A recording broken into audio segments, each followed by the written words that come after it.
All right, how's everybody doing? This is the Comic Samurai. I want to welcome you to my next video. And tonight we're going to be doing something a little bit different. Tonight we're going to be looking at my favorite comic book covers that feature guest appearances. And fitting so, I've got a co-host tonight. This is CrazyBalboa. Oh yeah, hi everyone. Let's go ahead and jump right in. First up, we got this Fantastic Four, number 236. And it's got almost every guest appearance that the Marvel Universe had to offer. By John Byrne. There is sure a lot of characters in this comic book.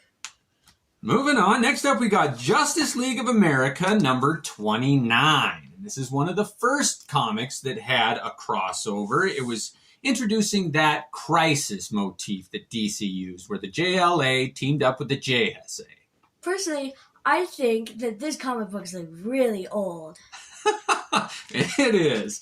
Next up, we got Fantastic Four, number 73. By Jack Kirby. And this one has got some guest appearances, and I think they chose these characters just because of their colorful uniforms. Personally, I think it has a simplistic background. There really isn't much but white. And I like that sometimes when just a stark white background. Next up, we got Avengers number 97. With a Gil Kane cover. This one involved Rick Jones getting the ability to create characters out of his imagination. And he remembered those timely characters, the original Human Torch, Namor, and the Blazing Skull. Personally, I like how the heroes are popping out of the border. Next up, we got Godzilla number 3. And this one was just a crazy mashup where they had the champions of all teams teaming up with Godzilla. Talk about an unlikely pairing. Personally, I like how Godzilla looks. He kind of looks like a frog. He does kind of look like a frog. Now, I didn't know. We haven't gone over this, so I'm not sure what Crazy Balboa is going to say, but it's a 13-year-old's perspective on these covers. Next up, we've got Iron Man Annual 4, and it's got another guest appearance by the Champions. I think that was a team that Marvel was really trying to push. Personally, there's a lot going on in this comic book to me. Next up, we got Avengers number 214, and I love the thought of Ghost Rider, an anti-hero, making an appearance with the Avengers. It's an unlikely pairing. Again, with the white background, I think it's a little simplistic for my taste. Sometimes simple is better, in my opinion. Next up, we got Spider-Woman number 38. And when they were trying to get all of these characters to get more traction, these new female characters like She-Hulk and Spider-Woman, they thought, what better team to introduce and do a guest appearance than the X-Men? Personally, I like how this comic book screams green. Next up, we got Black Panther number 3. By Teixeira.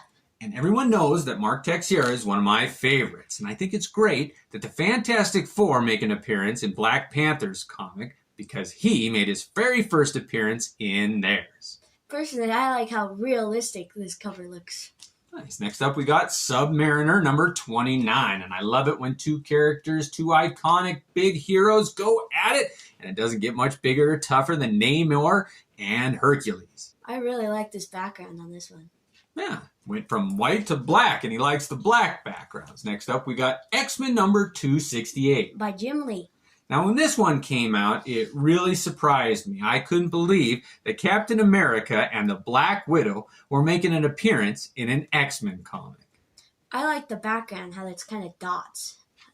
Yeah, sometimes when they do the printing, they really pull back on it, and it does leave a bit of a texture. Next up, we got Alpha Flight number 13. By John Byrne. Now, this is a cameo appearance by Wolverine, and he appears mostly in the story in a dream. But it is my favorite version done by John Byrne. I love when he's got that crazy jacket and a bolo tie. I think that look just fits Wolverine. Personally, I like the spooky-esque vibe of this one. Man, kind of in a graveyard. That is good. Next up is New Mutants number 94. By Rob Liefeld. Now, Wolverine had to make his appearance at some point in the New Mutants and go up against Cable. And they introduced him here, and those two had such great chemistry. I think Wolverine looks really weird in this one. Next up, we got New Mutants number 97. And they took a break and did Beast and a Death of Warlock between these two. But they had to bring Wolverine back. I like how orangey it is. Next up, we got Fantastic Four number 7. By Booth. Now this one features Wolverine making an appearance with the Fantastic Four. What gets me on this one is the colors. I love how that orange background and Wolverine's brown costume contrast Fantastic Four's blue. I'd have to agree with you. I really like the colors on this one too. Next up, we got X Factor number 39. And this one just won my comic bowl as my all-time favorite cover. By Walter Simonson. And I love all of the teams clashing and how it's the final issue of Inferno. You get to see Mr. Sinister meet his just desserts. I like how the characters don't look like their normal selves in this one. Next up, we got Amazing Spider-Man number 162. And I love when Nightcrawler and Spider-Man team up. I think those are two characters whose abilities are so similar that they complement each other really well. I like the bridge in the background. Next up, we got Moon Knight number 13. And this one features the first meeting between Daredevil and Moon Knight. And with their shows being as popular as they are, I'm glad to have their first interaction. I think this comic book looks minimalistic and old. Next up, we got Daredevil number 107. It's got a guest appearance by Captain Marvel. And I thought that was sure a strange teaming of those two heroes. I like the big green guy's design. Next up, we got Avengers Annual 16. And this is the one where most of the dead characters came back. And it reminded me of the Black Lanterns when they came back in the DC universe. I like the spacey background design kind of theme.